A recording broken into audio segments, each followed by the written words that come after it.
Well, hello everyone and welcome.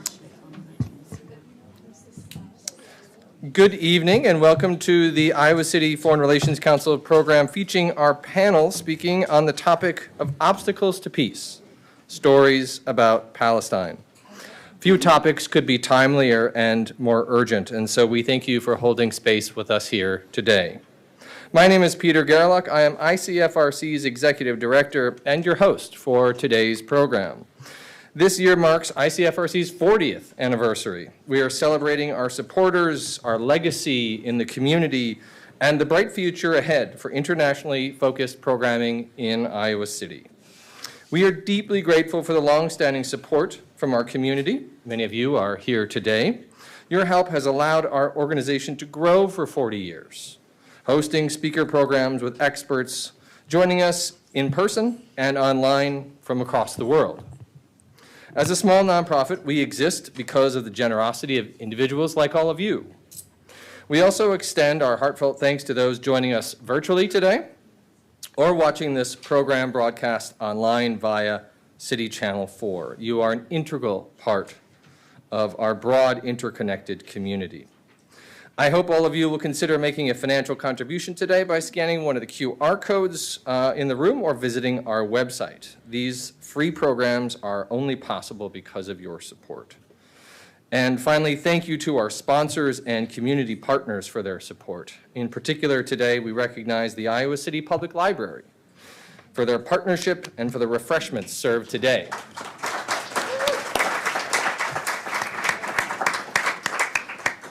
And most certainly, thank you to our co-organizers, Iowans for Palestine, Jewish Voice for Peace, and the Middle Eastern and North African Student Association for helping us put together this event. You'll find resources from the different organizations at your tables and at the table by the door. ICFRC has adopted the Native American Land Acknowledgement prepared for the City of Iowa City's Ad Hoc Truth and Reconciliation Commission and Human Rights Commission. ICFRC recognizes that our home community of Iowa City now occupies the homelands of Native American nations to whom we owe our commitment and our dedication.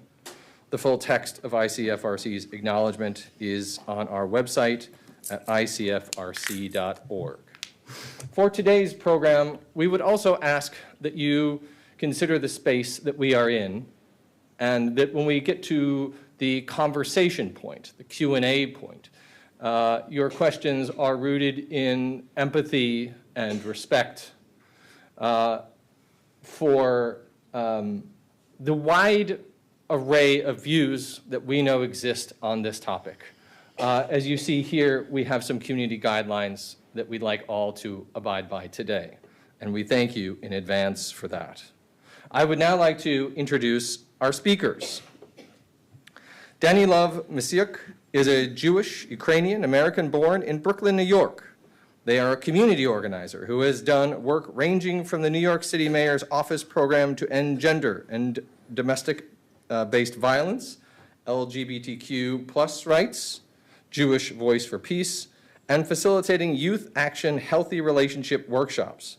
They study anthropology with specific interest in social justice movements throughout different cultures and time periods. Dima Tota is a Palestinian-American assistant professor of engineering.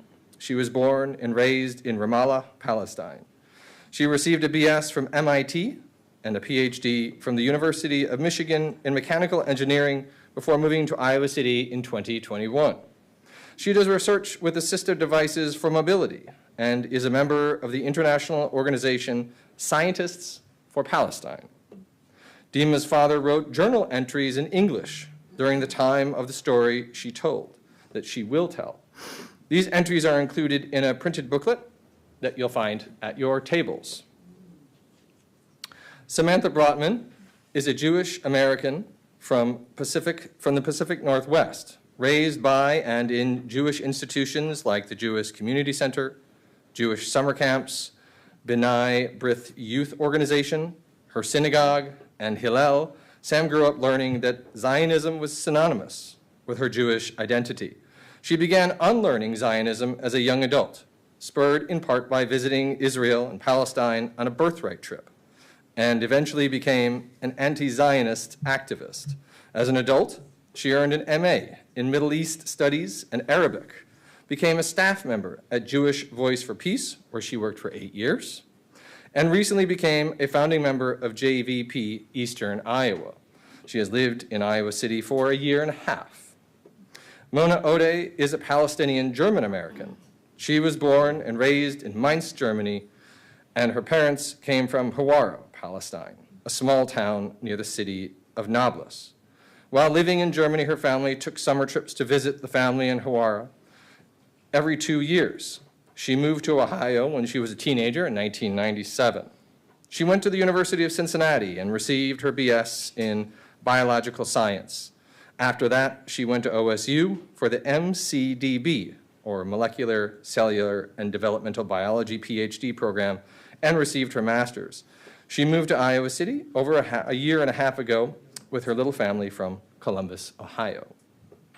Yasser Abu Daga is a Palestinian-American, originally from Gaza. Yasser moved to the US in 1991. He received a BS and MS in mechanical engineering from Oregon State University and an MBA from the University of Iowa. Yasser moved to Iowa in 1997 and has been living in Coralville since. Yasser is a co-founder of Iowans for Palestine and Hope Relief Foundation. Please join me in welcoming this amazing panel.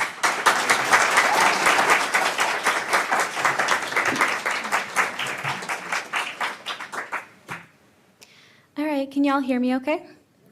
First, I want to say thank you so much to Peter for facilitating and organizing this event.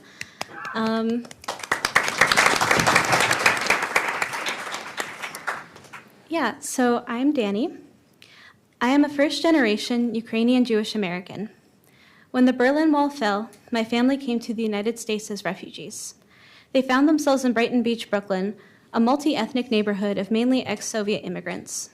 Growing up there was like growing up in a different place altogether.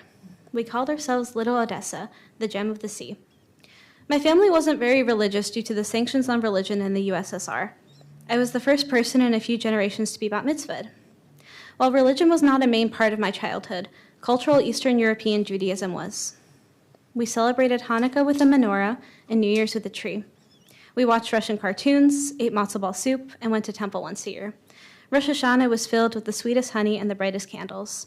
And I grew up holding the Star of David close to my heart in the form of my great-grandmother's necklace. My great-grandparents were Holocaust survivors.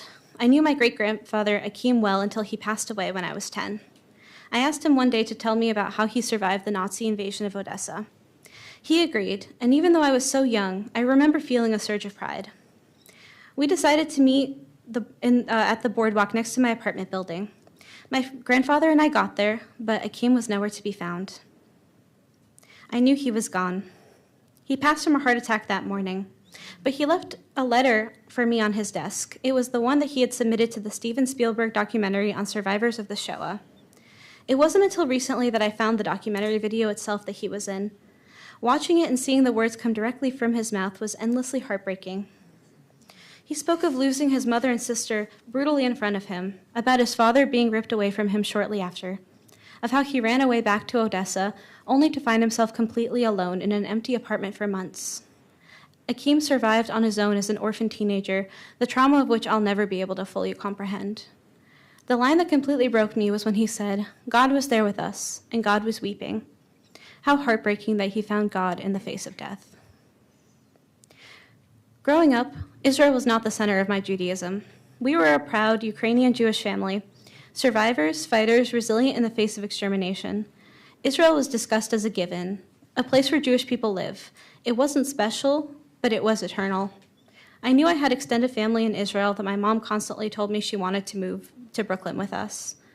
Palestine and Palestinian people were never mentioned except for ancient terminology.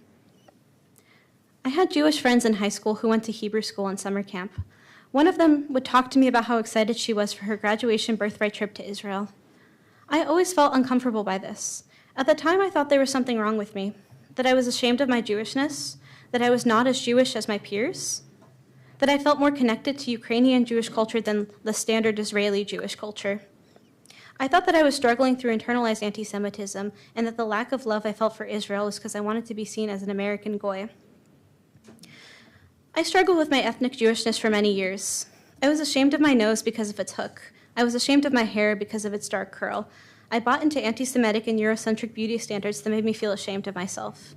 I have watched in horror as synagogues across the United States were targets of shootings and had classmates make Holocaust jokes at me. These were real struggles that I have experienced as a Jewish person. However, this is not why I was uncomfortable with Israel. In 2021, I was 18 and had just started becoming connected to the world in a way that wasn't warped by my parents. On May 12th, Israel bombed the Gaza Strip. Over 200 Palestinians were killed. I was horrified, and I began my research into what Israel really was. I started speaking out against this online. I was not yet aware of the extent of the horror Palestinians had faced in the many decades leading up to then. At that point, I was only calling for an end to Israeli bombardment of Palestine. What I forgot was that my friends and cousins who were raised more Zionists still followed me. I was harassed in my messages for days, called an anti-Semite and a capo. I lost people I considered close friends. One of my cousins showed what I had written to my mother. After school, she called me into her bedroom. She told me she was ashamed of me and that I was a traitor. She yelled at me for a long time, making me out to be a vile person. She kicked me out of our apartment that night. I packed my things and left, not knowing where to go. Luckily, my friend took me in for a while. My mother did ask me to come back eventually, but she never apologized, held financial support over my head, and threatened to tell the rest of my family how awful I had been. This was all traumatic, and I buried it for years. I tried not to think about my own mother kicking me out of my home because I called for an end to brutality. Now that I'm an adult, I have limited communication with my family. They have buckled down on their seemingly newfound devotion of Israel, and I have never felt more ashamed or alone. The centering of Israel and Jewish communities has led to my ostracization and demonization. That is the price that Israeli policies and actions have: brutal occupation and ethnic cleansing of the Palestinian people, and the rejection of any Jew who stands against it. I stand proudly with my anti-Zionist ancestors like the Jewish Labor Bund Party, and today with Jewish Voice for Peace, in steadfast solidarity with Palestinians. Being Jewish is a great joy in my life. I love my culture, my heritage, my songs. I love my people. That does not mean I will sit idly by as Israel uses my symbols, my intergenerational trauma, and my religion to commit genocide, steal land, and maintain an ethno-state. As a Jewish person who has heard accounts of the Shoah firsthand, they were brutal, vile, and unbearable. I see the footage coming out of Gaza, and I see Akeem and his family. I see children orphaned like he was. I see the destruction of Palestinian history, land, and people. It will never be justified. Biden has said in multiple speeches that the protection of Israel is necessary for the protection of the Jewish people, making it clear that this government does not care about our safety in the United States. Just a few weeks ago, neo-Nazis marched freely in the streets of Nashville, while Free Palestine protesters faced violent arrests and suppression. Yet our protection supposedly has to come at the cost of Palestinian people and their allies? To say that anti-Zionism is anti-Semitism is to diminish the real pain Jewish people have experienced and still endure today. How is condemning an occupation equal to the neo-Nazis in our streets chanting, "The Jews will not replace us," with no consequences? The end goal of Zionism is to destroy the Palestinian people and the Jewish diaspora. Anti-Zionists know that liberation is a collective fight. The safety and freedom of Palestinian people and Jewish people around the world go hand in hand. Never again means never again for anyone. Free Palestine.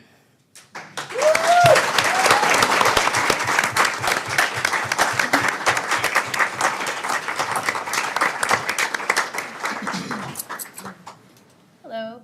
Can you guys hear me? Should I get closer? You can hear me? Okay. No. Get closer, get closer. Is this good? Okay, great. Thank you, Danny. I am Dima Tota, and just before I start, I just wanted to say that any views I express today are my own, and that I am not representing any organization or institution that I am affiliated with. Okay, thank you for being here today. So I grew up in Ramallah, Palestine. Ramallah is in the West Bank. While the West Bank is governed by the Palestinian Authority, a recognized entity in the UN, it is still under Israeli military control. The Israeli military controls all the borders. and has over 200 military checkpoints within the West Bank, as well as over 150 illegal Israeli settlements where only Jews may own homes. The settlements are surrounded by Israeli Jewish-only roads that slice through Palestinian lands, homes, and towns. Palestinians, including Palestinian-American citizens like me, are not allowed to drive on these roads. The Israeli military frequently uses scare tactics in the West Bank. I'm going to tell you a story of one of these scare tactics today.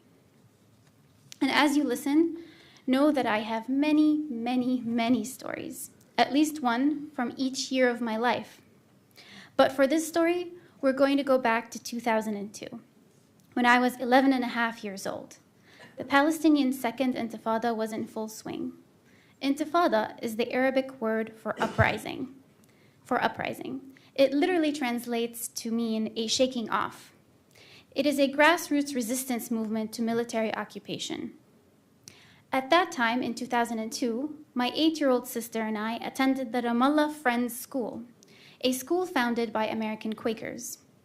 But we did a lot of homeschooling that year, since we were forced to stay home often that year due to Israeli martial law. Martial law is where Israeli soldiers drive around in their army jeeps or tanks in the town and announce over loudspeakers that everyone is to remain inside their homes until further notice. All businesses close, kids have to be picked up from schools, and grocery stores are flooded with parents stocking up on milk, bread, flour, and canned food. One night, in April of 2002, I was watching TV with my family, my mother, my father, and my 8-year-old sister, when suddenly we heard loud bangs on all 3 entrances of our house, the front door, kitchen door, and back door, followed by a loud, forceful voice that said, in broken Arabic with a thick Israeli accent, "Open the door or I'll shoot." My parents gathered my sister and I next to them and ran to the door. They opened it, and several soldiers stormed in with their guns. They ordered us to go down to our basement. My sister and I sat on the couch in the basement while my parents walked upstairs with the soldiers. They separated my parents. A group of soldiers walked with each parent to a different part of the house to search it, they said. Palestinians are not allowed to own any weapons. If weapons are ever found on the premises, individuals are immediately taken to political detention, and often their homes are demolished as a tactic of collective punishment. Over 9,000 Palestinians are currently held in political prisons without due process, including over 200 children. While my parents were upstairs with the soldiers, my sister and I suddenly heard a barrage of gunshots fired from inside our house. We immediately ran to the corner of the room away from any windows. That is what we knew to do when the Israeli army was in town and we heard gunfire. Stay away from the windows. I held my sister tightly, and all I remember was trying to protect her while I wondered if my parents were still alive. I had heard so many stories of Israeli soldiers executing Palestinian civilians on the spot. I wondered if that would be my parents' fate. Luckily, it was not. My tearful eyes spotted my mother running down the basement stairs. She immediately hugged us, and she said she was okay. "They are shooting outside of the house through the windows," she said. They told my father, later I found out that they had told my father that someone was shooting at them from outside the house. We live in a peaceful residential neighborhood. No one was shooting at them. I later learned that this is a common tactic used by the Israeli Occupation Forces, or IOF, to announce their presence in a neighborhood when they decide they are going to use a house as a temporary base for military operations. My father came downstairs later, followed by the soldiers. The entire family sat on the couch, my sister and I still shivering in my mother's arms, while the soldiers told us that they are going to be taking over our house until further notice. They said they needed to search my sister and my room for weapons. I clung to my parents this time. I would not leave their side, while the soldiers moved my toys, opened closets, and ruffled my clothes with the end of a rifle. You should know that my family and I are all American citizens. The American consulate was aware that soldiers had taken over our house. They did not care. We are Palestinian. The soldiers communicated with us in English through a young American soldier. He was maybe 18 or 19. He kept asking if we were okay. My mother said, no, we are not okay. He asked why my sister and I were not in school. He asked who the books in our home library belonged to.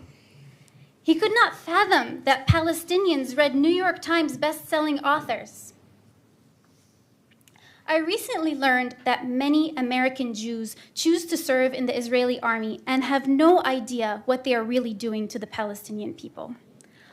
I commend U.S. Jewish groups like Jewish Voice for Peace and Israeli groups like Breaking the Silence, where soldiers blow the whistle on Israeli military violence, as well as a growing movement of conscientious objectors to military service within Israel.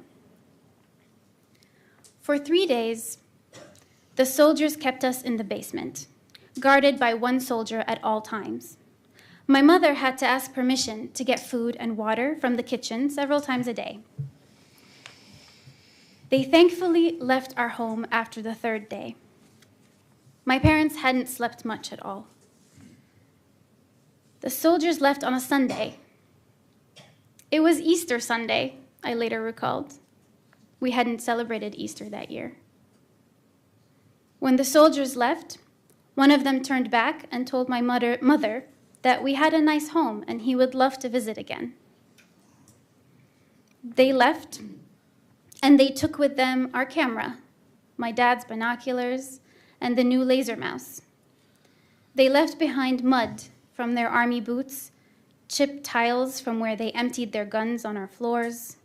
They left a family and 2 little girls. But little did they know that little girls grow up. They heal, and they tell their story. You'll find at your tables and in the table on the back a booklet containing a collection of journal entries, as Peter mentioned. This is written by my father during this time in English. It is his words. It is during the time of the story that I just shared. Please take 1 or 2 home with you. Read it for more context, and give it to a friend. At the tables, there are some large font printouts there. And help tell a Palestinian story. Thank you.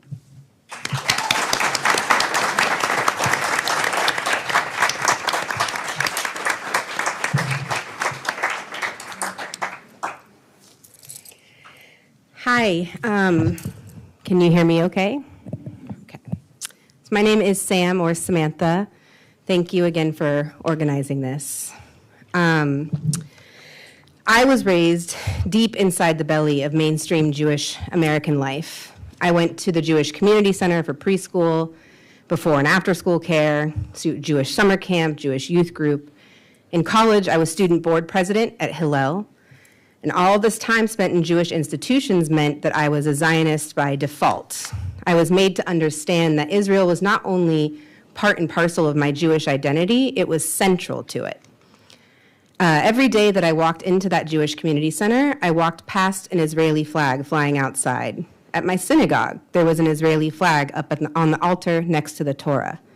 At camp, many of our counselors were Israeli soldiers. In art class, we colored Israeli flags with crayons. We celebrated Israeli Independence Day alongside Jewish holidays like Hanukkah or Purim. In youth group, we sang songs with lyrics like, "From Zion came the white and blue, we hold these colors bold and true." You get the idea. I didn't learn much about Palestine from these Jewish institutions. What I understood was that Israel was this amazing, beautiful place, and it was my home, and that there were some Arabs that lived nearby who wanted to kill Israelis and all Jews just for being Jews. It wasn't until my late teens that I started to question this narrative. I began to at least understand that there was a quote-unquote conflict. So I began to learn more, and I spent years trying desperately to reconcile what I was learning about Israel and Palestine with my progressive values. In an effort to make Zionism makes sense, in 2006, as a college sophomore, I decided to go on Birthright, which is a 10-day, all-expenses-paid, so-called heritage trip to Israel, in which any Jewish person around the world can participate. The experience on Birthright was strange from the get-go. I was told from the moment I stepped off the plane in Tel Aviv that this was my home, but it wasn't. I am not from Israel. I don't even have family in Israel. It was a foreign country. My cohort, consisting of young Jewish adults from around the US, was accompanied the entire time by a group of young, handsome Israeli soldiers whose job, it seemed, was to carry machine guns and flirt with all the female participants. In my desperation to find some sort of clarity that would help me just relax into a Zionist worldview, I tried to ignore some troubling details. The trip organizers were careful to avoid exposing us to the more disturbing facts of life, like waiting until it was dark out to drive our tour bus along the massive militarized wall separating Israel from the West Bank, or rushing past the racist anti-Arab graffiti on the walls in Jerusalem. I was playfully mocked for asking questions about Palestine or about the war that was unfolding with Lebanon while we were there. I noticed these things, but I so desperately wanted something to make sense. I really wanted to be able to go home and defend Zionism and defend Israel to my friends and peers. Ultimately, I never found that clarity, quite the opposite. One particular experience on Birthright is worth telling in more detail. The trip organizers arranged for our group to meet with representatives from the Jewish National Fund, the JNF. The JNF brands itself as an environmental nonprofit whose main activity is planting and protecting forests in Israel. I grew up putting my spare change in little JNF boxes every weekend at Hebrew school, imagining that I was helping to make the desert bloom in Israel. When I was in Israel, we met some JNF staff in what appeared to be an open field, and we were each given a tree sapling with a tag attached, part of which we could remove and keep with us forever. They told us as we planted our trees that we now had literal and metaphorical roots in Israel, and that we must promise to come back and see our trees grow. It felt a little heavy-handed at the time, but I thought, hey, planting trees can't be bad. It has to be a good thing. What I didn't know then was that starting in the early 20th century, the JNF, even before the founding of the State of Israel, the JNF had begun purchasing large swaths of land from Palestinian landowners. And then over time, it came to control large swaths of land that had belonged to Palestinians who were expelled. And today, the JNF owns nearly all of Israel's public lands, therefore manages land use, approves home demolitions, prevents Palestinians from owning or building, and is responsible for the sale of land to private Israeli citizens both in Israel and in the occupied West Bank.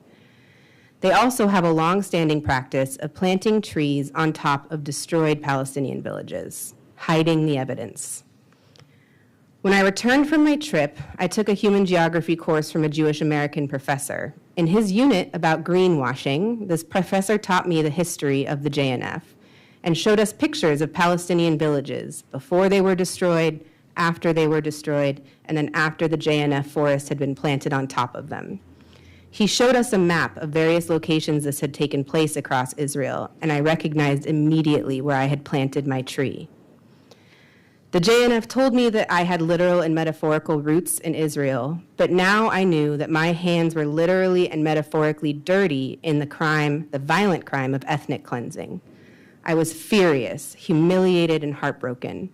It was that day that I resolved to never let anyone tell me how I should feel or think about Israel, Palestine, Palestinians, or Zionism. I began learning as much as I could. I learned about the Nakba, the catastrophe in which nearly a million Palestinians were expelled from their homes in 1948. I learned about Zionism for what it really is, an inherently flawed project, a blip in the grand scheme of Jewish history. Zionism's logic says that maintaining Jewish supremacy over the land of Israel will always require a denial of Palestinian right to return to their homes, and it will require a level of violent social engineering and inequality for non-Jews who live inside the borders that Israel claims forever. My birthright trip, that trip that is explicitly designed to cement a lifelong connection for American Jews to Israel, failed, in my case. Instead, it sparked a lifelong commitment to activism in the Palestinian movement for justice. to act consistently in solidarity with Palestinians. It led me to Jewish Voice for Peace, a grassroots and very fast-growing anti-Zionist Jewish organization. I worked for JVP as a staff member, I've remained a member, and helped found a chapter here in Iowa City. And my activism has actually landed me on some nefarious blacklists, for example, the infamous Canary Mission, whose stated goal is to ruin career prospects for Palestine activists. And JVP, by the way, and its key leaders, is the only US-based group that Israel has explicitly banned, meaning I, a Jew, am banned from entering Israel. This doesn't come close to the repercussions that Palestinians face for their activism, but I share this just to show that Israel is not, as it claims, a home or a safe haven for all Jewish people. It is only for those who are willing to toe a particular political line, for those who are willing to say that Jewish safety must come at the expense of Palestinian safety, for those who are willing to excuse or turn a blind eye to violent settler colonialism, apartheid, and occupation. That's not me. I am apparently the wrong kind of Jew for Israel. I think about that tree I planted all the time. I assume it's still there. I like to imagine that through my activism, I'm uprooting my tree and replanting it spiritually in a soil of solidarity, action, and learning. I also like to reflect on how the very concept of uprootedness can be both beautiful and horrific. For Jews, uprootedness is something that I've come to understand to be central to Jewish identity. So much of Jewish tradition and thought was forged in the diaspora, in Europe, in the US, elsewhere in the Middle East. And while Jerusalem is central to our faith tradition, physically being there or owning that land is not. In fact, I believe that not being there, not owning that land, is in and of itself a defining feature and a beautiful feature of the Jewish experience. And there are many rabbis and theologians who agree. At the same time, since 1948, uprootedness has come to define so many Palestinians' lives, and that uprootedness is born out of violence and erasure.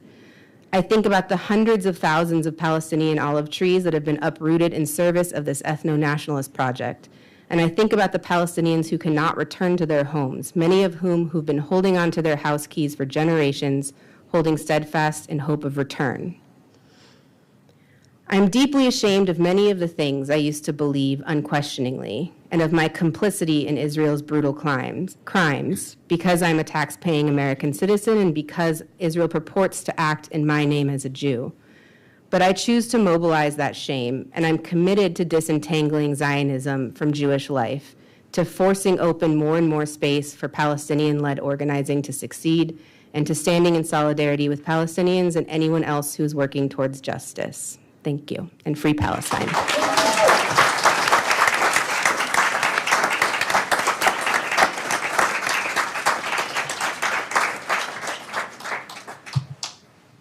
Salam. Can you hear me okay? Can you hear me now? Yes, thank you, sister. Salam, peace be upon you all. So when I lived in Germany as a child, we would visit my family every 2 years in Hawara, which is in the West Bank next to Nablus, the city of Nablus. Hawara back then in the 90s was an agricultural village. So my family members had many different farm animals. I helped herd the goats with my uncle, ran and played with my cousins among the many olive groves, climbed fig trees, ate the figs, harvested almonds while still green and ate those too. The most beautiful time of my childhood was being with my wonderful, fun, albeit loud, family in Hawara. 80% of my family still lives there in Hawara today. Aunts, uncles, cousins that span generations back. I myself can count 7 generations back, so that makes easily over 200 years, 150 to 200 years of my family living in Hawara. Since then, Hawara has become more of a bustling little town where many people started taking on other jobs besides just farm work. Though every October, they still harvest the olives, an important source of income for Palestinians, an important symbol for us as well. Though as much as I love being in Palestine with my family, something awful and dangerous always loomed over our heads. the occupation. I've seen Israel's military occupation as a young child, as a teenager, as a woman, and I only got a taste of it compared to my family that lives through it every day. I will mainly speak of what I saw as a child in the 90s. There's, like Dima said, a lot of stories, a lot. There are no airports in Palestine. So to get to Hawara, we would always have to land in Amman, Jordan, and then go through the King Hussein Bridge, El Jisr in Arabic. That is composed of 3 border crossings. The Jordanian one, the Israeli one, which is the worst of the treatment of Palestinians by far, and the Palestinian one, which is basically PLO trying to overcharge you on everything, get your money. I will focus on the experience of the Israeli border crossing, that one, the worst one for us. After finishing up at the Jordanian border, buses must be ridden to the Israeli one. Even as a child, I remember having to wait for hours in those buses before being allowed into the Israeli border crossing facility, the actual facility. They just made us wait for hours on end in these buses. I remember it being so hot in the bus and dripping with sweat. There was no AC in these buses back then. Why did we have to wait? Because the IOF, Israeli Occupational Force, wants it so, arbitrarily at times, just because. Once we were allowed entrance through the gate, I remember seeing a pile of luggage belonging to the Palestinians on the floor. Bags and luggage were thrown off the buses, and Palestinians had to sift through the pile to find their luggage. There were times where we had to exit the bus completely, as we sat waiting before being allowed entrance through the gate, the border crossing, Israeli border crossing gate. We would stay in this enclosed area with metal bars, fences, barbed wire, and unimaginable, unsanitary restrooms. Happy to expand later, ask me at your own risk. I'm not going to get into it here. Once we were finally allowed in the border facility, it looked like utter chaos. Utter chaos. People everywhere, and IOF soldiers with their big guns roaming around. We were going from one booth to the next, waiting, sitting, booth to booth. It was different papers you had to show. It was steroids. It was red tape on steroids is what it was. Later, I found out that this chaos was an intentional oppression tactic to deter Palestinians wanting to go home, see your family. As a child, I didn't think much of it. I wasn't angry or annoyed. I just went through the motions, like all the other Palestinian families. Just get through it. This is what we get to do. This is what we have to do.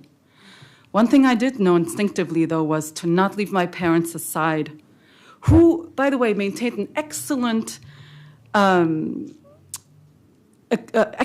composure despite the entire stress. They were somehow calm. So what I knew instinctively is to stay away as far as possible from these soldiers, from these Israeli occupational forces, those soldiers. Unfortunately, the insanity doesn't stop at the border crossing either.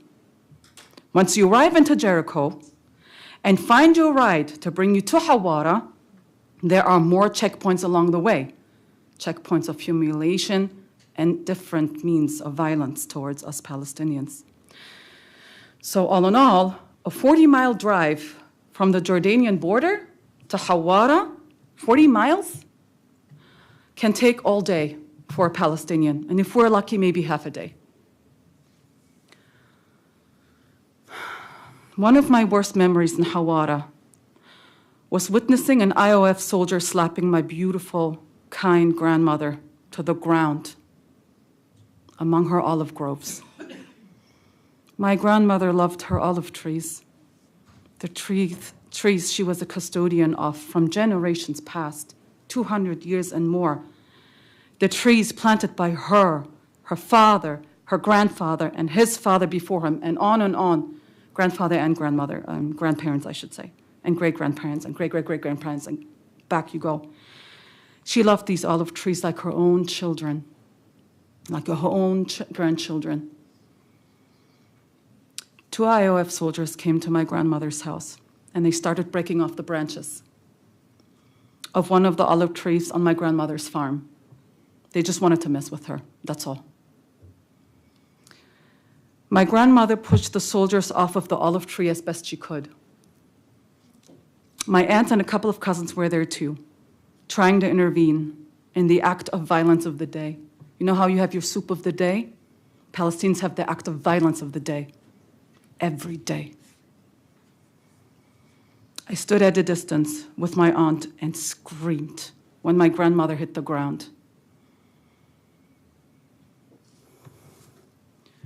My aunt immediately grabbed me and carried me running up to the house. I was young, a child, around 6 or so. And yes, I was terrified and angry. It was awful. It is awful to live in your homeland with non-Indigenous, heavily armed adult bullies by your side, over your head, right here. Seeing you as less than human than them, and given carte blanche to do with you whatever they want, whatever they like, even taking your life without much of a consequence. Thank you.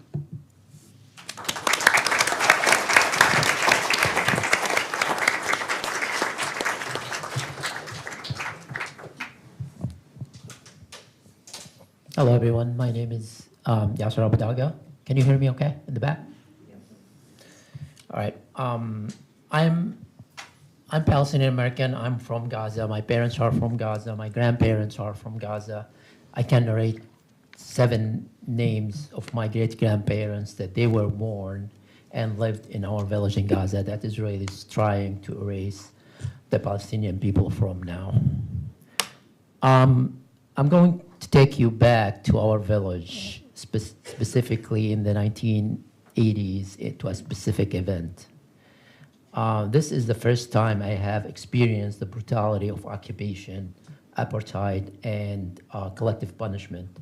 I woke up to the sound of Israeli occupation forces bulldozers coming to our neighbor's home. A 2-story building, one of a kind in the whole village. They destroyed the whole thing, lifted in pile of... Thank you. All right, lifted in a pile of twisted metal and broken bricks. No one knew exactly what's going on. Gaza was under military occupation at that time. The military orders are not clear or transparent. More than 10 people lived in that house, and they're all now made homeless. So I asked, what's going on? People were talking about the stolen bike from an Israeli settler, and one of the kids in our neighbor's house were accused of stealing it. My little brain could not comprehend this. A whole family is brutally punished for an alleged petty theft. That's when I fully understood how occupation worked and how the Palestinians are treated inhuman. Before then, I only heard stories about Israeli atrocities committed against the Palestinians, including the 1956 Khan Yunis massacre that my dad miraculously survived. I'm going to fast forward to 2013. I was in a visit to my family back from the United States to Gaza, and I was sitting in the front yard of our house, our family house, and heard a loud explosion very close to the house where we were sitting. People went out to see what's going on. Five houses down the street, an Israeli drone targeted a lady and her daughter that they were in their backyard baking bread on wood stove. At this time, Gaza was under cruel and illegal siege for 6 years on top of the occupation that's more than 50 years now. No cooking gas is allowed, and people went back to using wood stoves and wood ovens. My interpretation for their killings is they are being punished for trying to survive the blockade. There was no reasoning given why the lady and her daughter were killed. Back in back in Korabel in 2014, I woke up to news of Israeli bombing to a building in our neighborhood in Gaza, with many fatalities, scrambling to try to find out who was affecting, calling frantically everyone I can get hold of. After 4 hours of waiting and agony, the news came in. 6 of my relatives were taken shelter in a house away from a border during the one of Israeli bombardment of Gaza. 2 of them were my cousins. I grew up with them. I'm in shock. Those are the most gentle people anyone could know. Why? What's their crime? And will anyone will be punished for this crime? During that bombing campaign, at least 25,000 Palestinians were killed. 2,500 Palestinians were killed, all civilians, and many houses were destroyed in our village. Coming back to the days that we are living in now and what's going on, the IOF started the rampage through Gaza since October 7. More than 60 people of my relatives have been killed, 12 elderly and sick of my relatives died because of the complete siege and destruction of the healthcare facilities in Gaza. Most of our village is destroyed. Our family house is severely damaged. All the olive trees around it, 67 of them, are completely gone. Some of them are older than the state of Israel itself. For the last 6 months, my siblings and young nieces and nephews lived through hell. They were displaced from their homes, looking for a safe place, but there is no safe place in Gaza. They slept in makeshift tents on the ground, no running water, no electricity, and barely enough food to keep them alive, with bombs continuously falling on them from the sky. I'm not sure how long they will stay alive, so far more than 35,000 Palestinians have been killed by the Israeli occupation forces, including 14,000 kids. A couple of weeks ago, my brother's kids and sister-in-law were able to leave to Egypt. Once in a hotel, my 10-year-old niece was laying on bed, told her mom, "Mom, I just took a shower and I am sleeping on a bed. I must be in heaven."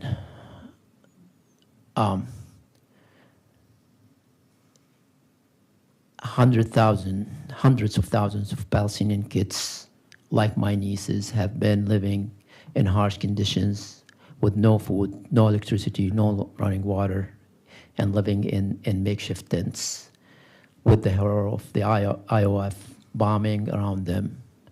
But they are not as lucky as my niece to leave Israel, to leave the Israeli bombardment, and they are still in those conditions. I'm gonna I'm just gonna read a little bit of the statistics so far on what happened since October 7th. At least 33,700 people have been killed in Gaza, including 13,800 children. More than 76,371 people have been injured. And if you do the calculation and scale it up to the population of the United States, that's mean more than 15 million people have been affected by this, either killed or injured. More than 8,000 are missing under the rubble. 1.7 million people are displaced. A new term has been coined by the medical in Gaza, wounded child with no surviving family. 64% of residential buildings destroyed or damaged. 84% of health facilities destroyed or damaged. 869 healthcare workers have been attacked, 350 of them killed, 224 aid worker killed, more than all aid worker deaths worldwide in every war since 1997. 92% of the primary roads destroyed or damaged, 100% of the colleges and universities destroyed.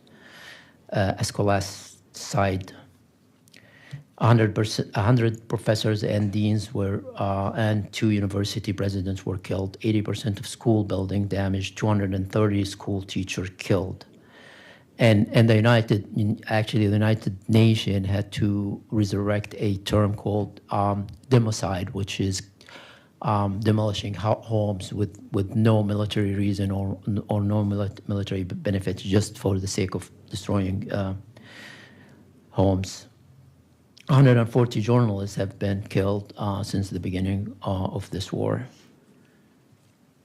So since then, the people here in Iowa, and they're the concerned citizens, I've been working with them to educate the people, so people in Iowa City and in the U.S. in general, because U.S. is the biggest supporter of Israel and continuing unconditional support for Israel. And just to offset this, we have created the Hope Foundation, Relief Foundation, to help the people in Gaza to alleviate some of the suffering. And the Hope Foundation has been providing food, shelter, and water to the Palestinians in Gaza, the needy in Gaza. And also, we are in the process of building a medical point in Gaza to help with taking care of the primary care, if you will, that the only remaining functioning hospital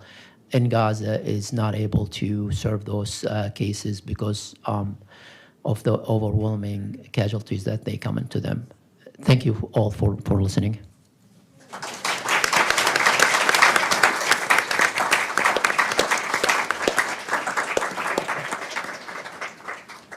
Okay, that takes us to the question and answer portion of our program this evening. If you do have a question, we'd ask that you raise your hand, and my colleague from the library, Jason, will bring the microphone to you.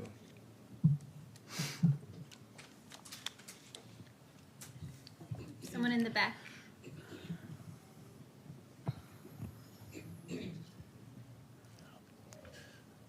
A lot of these actions have been occurring because of the U.S. involvement. The U.S. State Department completely is behind this, though Joe Biden and others say kind words. They are not backed up with actions, it seems. Can you tell me, any of you, what it is we can do regarding our government and how we can change their ways, not only the State Department, not just one party. I said Joe Biden, but the Republicans are also there too. Are there things you can tell us that we can do in that area? Do you think that we can do things in that area?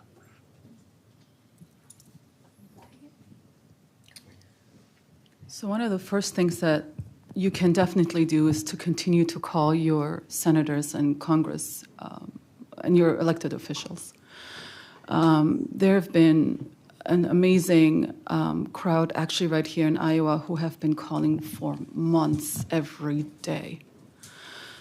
And the more the people call, hopefully it'll put more pressure on these elected officials. It is very, very unfortunate that you mainly see us Americans not coming first, that our democracy indeed does not listen to the American people as portrayed. Otherwise, this genocide, I think, wouldn't continue the way that it does, because a majority of Americans do not consent to this form of violence against a group of people. One of the other things that you can do is continue to educate yourself. Seek out not the mainstream media, sorry, not them, not corporate media. Seek out those independent journalists, and we have a few right here in the US too. That is absolutely essential. And honestly, I go to many different news sources around the world, around the globe, not just here in the US, to really get a better overview of what is happening in Palestine. And of course, I have my family that I am in touch with.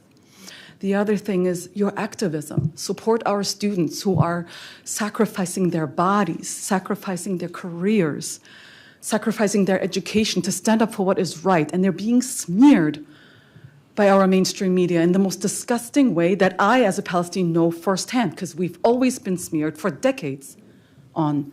So it's insane to see the same type of violence that we know all too well as Palestinians being done right here to our American students. It's insane. I look at UCLA, I'm like, Palestine? What? Wait a minute, so the cops are standing here while pro-Zionist, pro-Israeli protesters just brutalize them?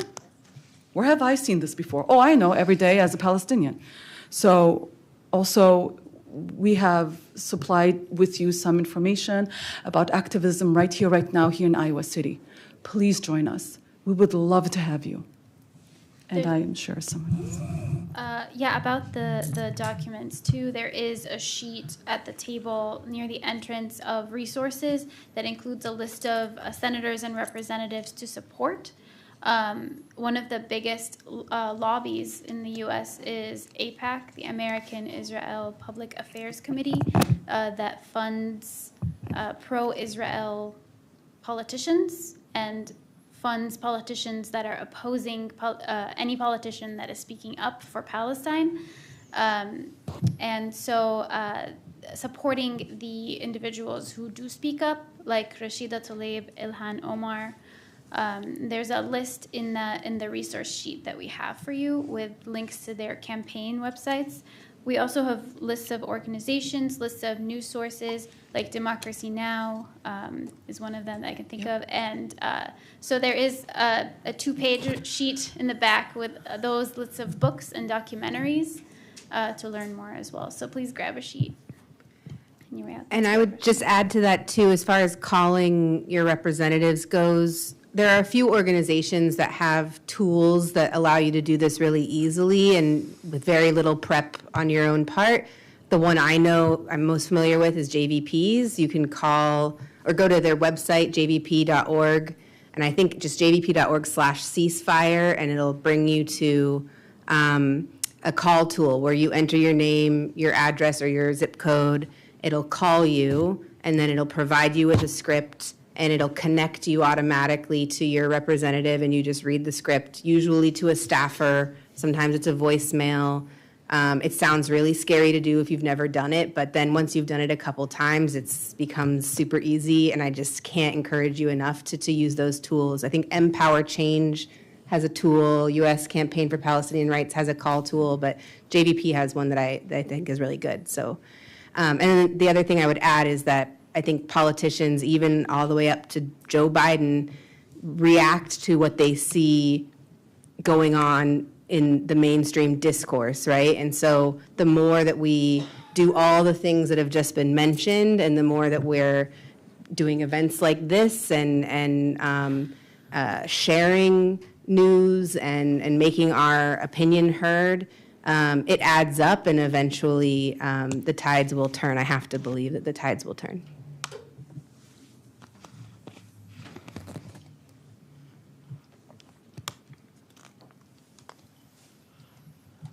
If I could just mention, just right here in Iowa, we have an Arab American who's running for state Congress from Muscatine County. His name is John DeBeat. And the other thing is Sarah Corkery, who is running against Hinsman in the 2nd District. She went to a pro-Palestinian rally, which was in front of Hinsman's office when she was having a fundraiser, and spoke for a ceasefire. So, there are people right here in Iowa that we can support with our presence and our funds.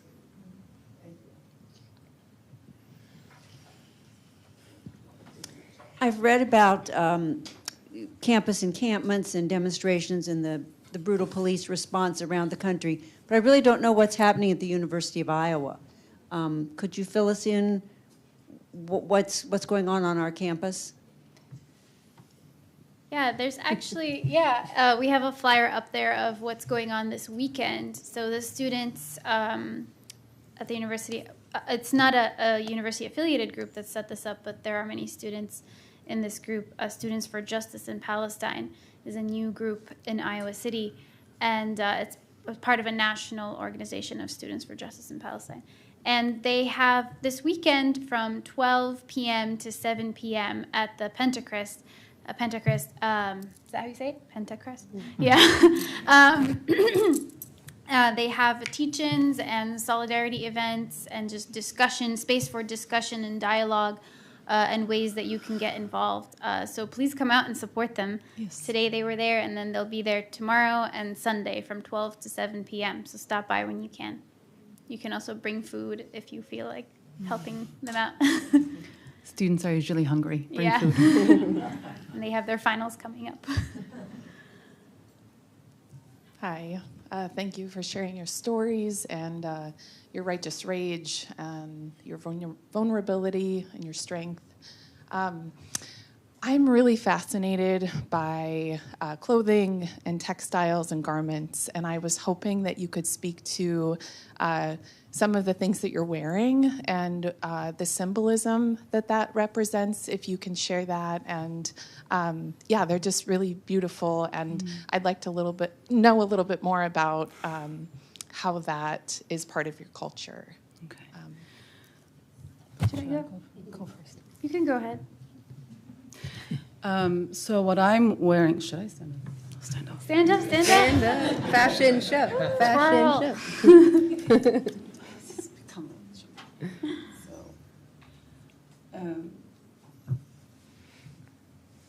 What I'm wearing is a traditional Palestinian thobe dress, which is cross-stitched with absolute beautiful craftsmanship in different patterns. Before 1948, when the Palestinian villages were thriving, the cities were thriving, where we were not undergoing a slow genocide and now a fast-paced one, each village, even cities, had their own patterns of cross-stitch, so that Palestinian women would recognize one another that way. Now, me being from Hawara, we didn't have much very, very intricate cross-stitching, or it was a lot more humble. It's always been a very, very agricultural little village. So it was a much less intricate stitching, or many dresses don't even have any. They just have a really beautiful belt that they wear across their waist. And then many times, now this is underdressed. I mean, you should see the ladies from Ramallah, mashallah. So we would be decked with gold everywhere. We would even have like hats with gold coins on them that are thousands of dollars, with some form of scarf that would be draped across. Again, in other Palestinian villages, Palestinian women would wear it a little bit differently. They would have a different hat that would extend high up or extend more towards the back, draped over with a scarf again. So for us, one of the ways that we beautify ourselves, that we beautify our dress, is by that cross-stitching and by these amazing Palestinian women who would sometimes kind of compete in their craftsmanship and cross-stitching. So we have some more, so Ramallah is more of a affluent city than Hawara, being a little farmer's village. So then we know that some of the tatriz, it's called tatriz, cross-stitching from Ramallah would be next level. There were a lot of beautiful cross-stitching patterns that have now have vanished, just as the villages have vanished during the Nakba of 1948. Over 450 villages were decimated. And when you decimate a village, you decimate their accent, or the way they have they speak the Arabic. You decimate their kitchen, and you decimate their culture along with their dress. So unfortunately now, across Palestine, we have adapted everyone's pattern. But you go back to the elder Palestinian women, they would be able to specifically know which pattern belongs to which village? And yeah, there are actually several projects for preservation of the culture. So there's several books out there, and actually, so yeah, the patterns specifically, you'll see like mine has these are trees. There's a specific pattern from each region based on what was surrounding the area. So there are snowbud pine trees, and there's different types of trees. There's palm trees, there's feathers, there's different types of birds, different types of flowers, depending on the region. And actually, my grandma is coming to visit over the next 2 weeks, and I plan to hold a tatriz workshop. So please sign up to our mailing lists, and you'll hear about this. So yeah, we'll teach some of the different patterns. It's simple cross stitch, but there's different patterns and colors, and each region also has different colors. Gaza actually has very colorful dresses. In Ramallah, my region is known, this is not from Ramallah, my region is known for a beige base and red only stitching, while other areas like Bethlehem has some velvet in there with different colors. They have longer arms. Gaza also has bright blues and very beautiful, vibrant colors. There are online databases now that some Palestinians have created that you can see the different stitches. So if you just search tatriz, I know also, I believe, is the University of Chicago, or was it the museum? The University of Chicago has published a collection online that you can see. So if you just Google tatriz, T-A-T-R-E-E-Z, or Tob, Palestinian Tob, T-H-O-B-E, you'll see a lot of the patterns. I also wanted to talk about some of the symbolism of the kufiya. Do people want to know about that? And maybe if Danny then can talk about your yarmulke. Sure. But yeah, for the kufiya, you will see, so this is a Palestinian scarf called a kufiya or a hatta, and it has some specific symbols on it. So these lines are known as, are for the trade routes, symbolize the trade routes in Palestine. These squiggles over here are connected olive tree leaves. And then this netting looks like fishing netting for the fishermen of the Mediterranean. And so these are the symbols that you will see in this scarf. You want to talk about yours? Okay. Yeah, let me stand up because it's on the back of my head. So yeah, I have a watermelon yarmulke, and a yarmulke is basically a Jewish head covering that traditionally men wear, but there's been kind of a dismantling of that, and so I wear it. And it has a watermelon on it because the watermelon is a symbol for Palestine, because the colors are the same as the Palestinian flag. And correct me if I'm wrong on the history, but the reason it's a symbol is because displaying the flag was not allowed, and so Palestinians would display watermelons instead of the flag. Is that correct? Yes. In the 80s, there was a famous artist, a Palestinian artist, that drew watermelon, and that was one of the big symbols too. But yeah, the yarmulke is supposed to symbolize like humility to God, and I also wear it as, connecting myself to my Jewish culture, and the watermelon on it connects me to my solidarity with Palestine.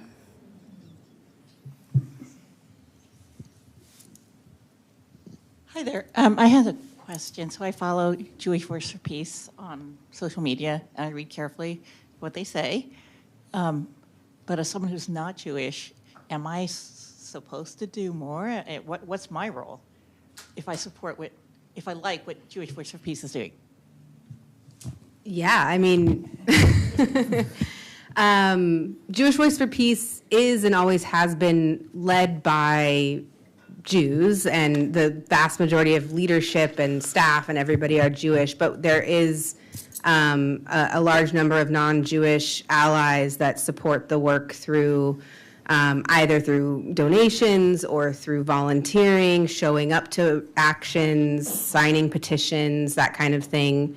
I think JVP does a pretty good job as a national organization of making sure it's clear in its messaging when we're sending a petition as Jews, for example, that means something, and when we're sending a petition that's more broadly about grassroots support for a particular thing, that we would invite allies and non-Jews to be a part of that.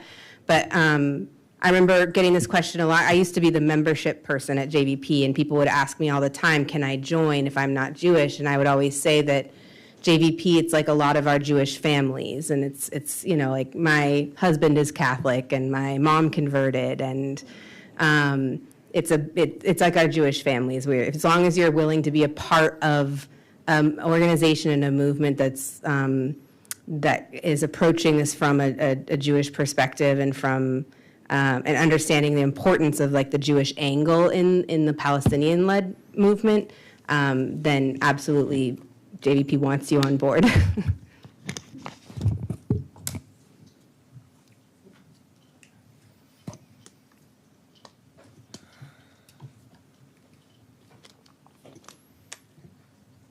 Thank you all so much. I just, it seems like one of the confusions that keeps coming up in the mainstream media is the idea that criticism of Israel is anti-Semitic. And I know that's not true, and probably most people here know it, but could you just kind of specify why that's all wrong? So Judaism is older than the State of Israel, and Jewish people have been subjected to oppression through pogroms, through the Shoah, through a lot of different ways. But Israel is a country that was built off of occupation and was built off of apartheid. And so criticizing that and criticizing a state that kills and displaces the indigenous people of the land cannot be anti-Semitic, because Jewish people are not Israel.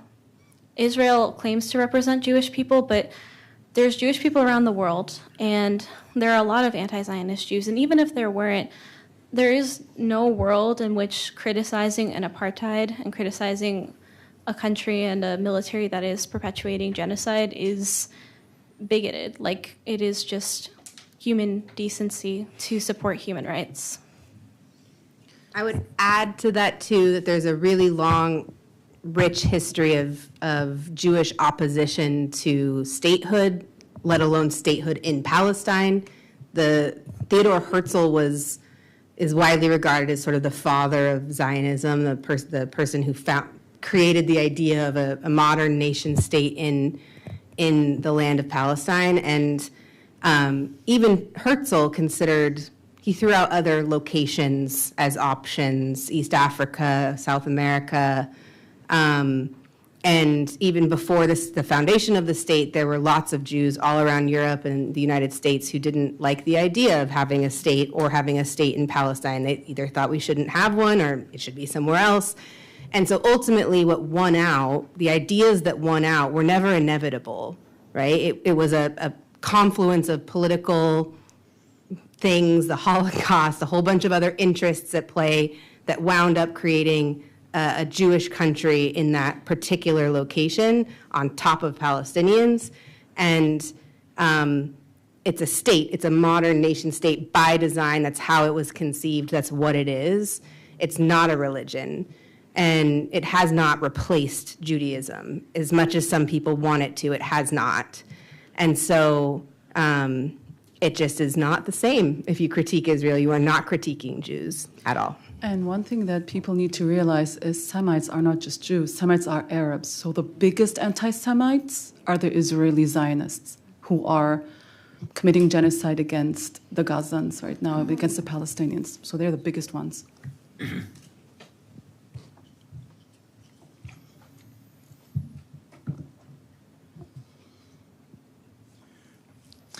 I think it's ironic that Iowa City is the U.S. city, UNESCO City of Literature. You know, and the UN is so intrinsically involved with the history of Israel and what's going on today. I don't even know how to phrase my question, but should not this unique fact of Iowa City as a UNESCO City of Literature, should that not be used with more leverage to raise consciousness and action? That's my question. I would say that everything could be used with leverage. Like, basically, this issue is in everything. So this Israel's bombing of Gaza is a climate issue. Israel's bombing of Gaza is a disabilities issue. It's a healthcare issue. It is an education issue. Yeah, so I think basically anybody in this room, whatever your interests or your careers are, whatever sector of the world you have, whatever field you're in, you can be an advocate through that work. So I'm a member of Scientists for Palestine, and we have been giving, as a professor, I've been giving lectures in Palestine every summer and organizing lectures with international professors. And our colleagues, I don't know if my colleagues in Gaza are alive. And I don't know, the destruction of the universities there is completely destroyed. So for my interests, I'm working on an EduSide archive to archive the schools and the destruction to schools and academics. So we have people who have had events here of poetry for Palestine. Whatever job you're in, whatever work you do, whatever interests you could be used. So thank you for that question. I would hope that we could use that as well as anything else. I don't know if anyone has a specific answer to the UNESCO. Yeah, like there is a group here called Writers for Palestine. They're the ones who put on the poetry event. And so, yeah, like adding on to that, like anything that you know and you can do is helpful.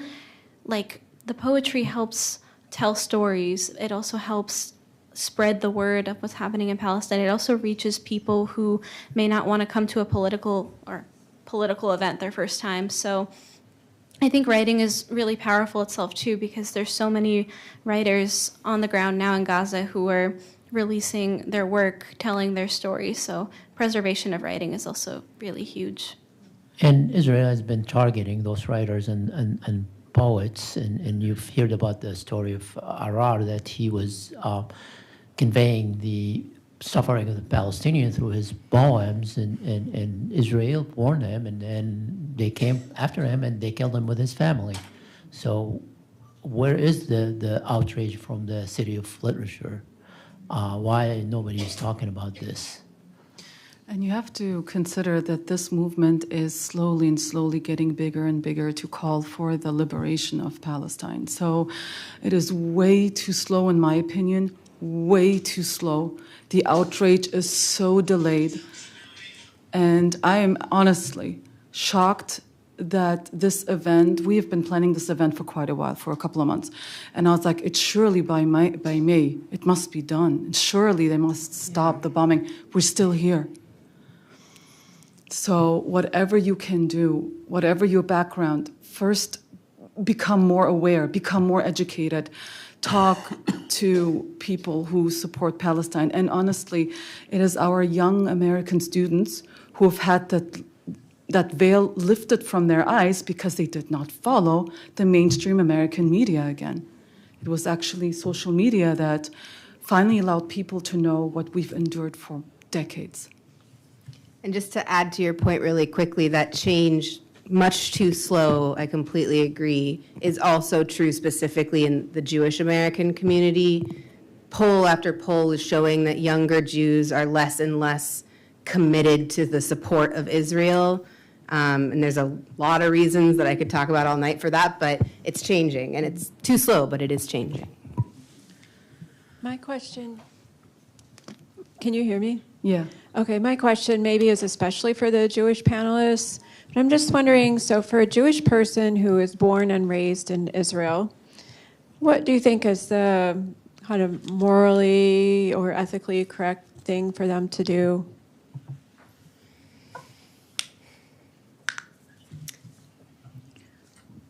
to oppose their government.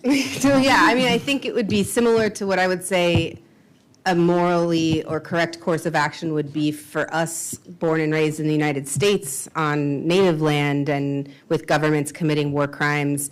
I think the stakes are a little bit more, they're closer, you know, things are happening, it's a small area, so you see it more clearly, and I think, I think opposing the government, getting out in the streets, you know, demanding equal rights and dignity and freedom for Palestinians, whatever that needs to look like, I think they have an obligation, just like we do, to speak up. Yeah, adding on to that, there has been people who are not enlisting in the IOF, and that's a start. They do face jail time, and so it is hard for that movement to kind of pick up, but people have been doing it. And, you know, there have been protests and things in Israel. Sometimes, though, it does feel like some of those protests are not necessarily just some of them just feel like they're just targeted towards ceasefire instead of, like, liberation down the line. And I think moving towards that direction is definitely really necessary. Ceasefire needs to happen immediately, but then after that, they do have to kind of push for liberation and an end to apartheid. I don't live there, so I don't know exactly how their government is structured, but I think that, yeah, like... Sorry, that's my phone. Oh, I have an alarm, I'm sorry. Yeah, but I think, like, there needs to be, like, a stronger movement after the movement for ceasefire.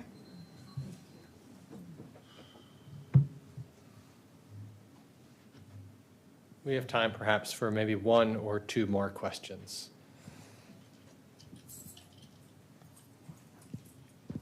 I want to thank all of you so much for your persuasive stories. I mean, every one of you is captivating and courageous and heartbreaking, right? And for our Jewish friends, I really appreciate your courage to speak truth to power. And I find it really hard. I think it takes incredible courage to stand up against conventional wisdom. And I think too often we're paralyzed by optics. Right? What do people think of me if I'm supporting the minority? And I guess I find myself very challenged to persuade people to care enough to do the right thing. And what would you advise me? Like, you've done this, right? You've spoken against your majority at a tremendous risk. Like, just that, I loved your slideshow with the picture of the door. It was just brilliant. It just shattered my heart to see, like, that you were rejected by your own mother, you know, to speak truth to your to power. What can we say, or what can we do? Like, what do you recommend would be persuasive to enroll people to do the right thing and to abandon optics, because it really matters that we stand in alignment with Palestine or the right, the right side. I think, like, the biggest intro to Americans is that by the U.S. supporting Israel, there haven't been as many, like, good social programs here in the U.S. Like, we don't have free healthcare, but there's free healthcare there and things like that. And I think drawing people in with something that affects them is a good first step. And then after that, I have to hold out hope that people have empathy, and I have to hold out hope that people care about other human life, even if it's not their own. But it's hard. I haven't really been able to convince any of my family, but people are all different. And so I do hold hope that, like everyone was saying, the tides are changing and they are too slow, but this is a righteous cause, and liberation's always a righteous cause. And so centering the people who are affected and their stories is crucial, and hopefully that changes the hearts and minds of the world, and hopefully it means that, we'll see a free Palestine in the coming years. I want to thank you all for coming to our conversation today, and would encourage you all to see this as one of many conversations that need to happen on this topic and so many others. If you would like to stay after and share a word with one of the speakers, we certainly encourage that.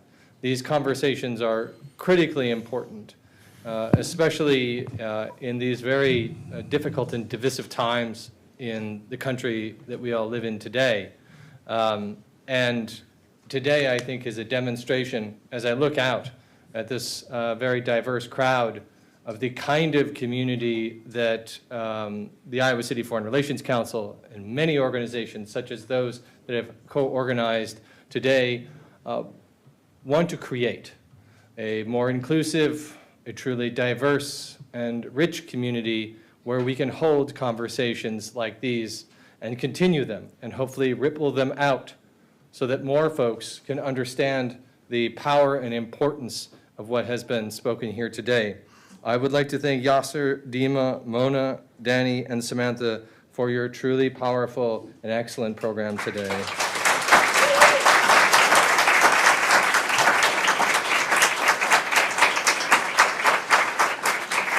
We would also like to thank Rabia Naala, who couldn't be here in person today, but she designed the beautiful slides that you saw that accompanied the speakers' stories.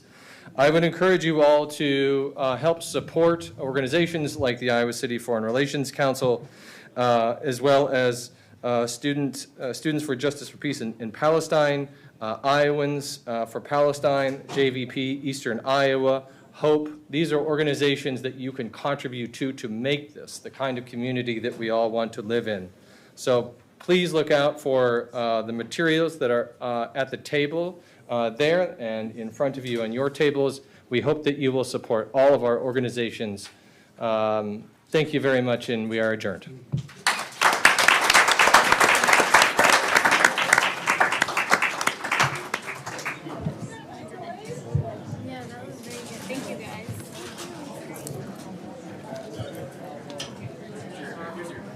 Oh, yeah, thank you. I would totally forget that. You're welcome. You're welcome. Yeah, thank you for your good question. I'm welcome.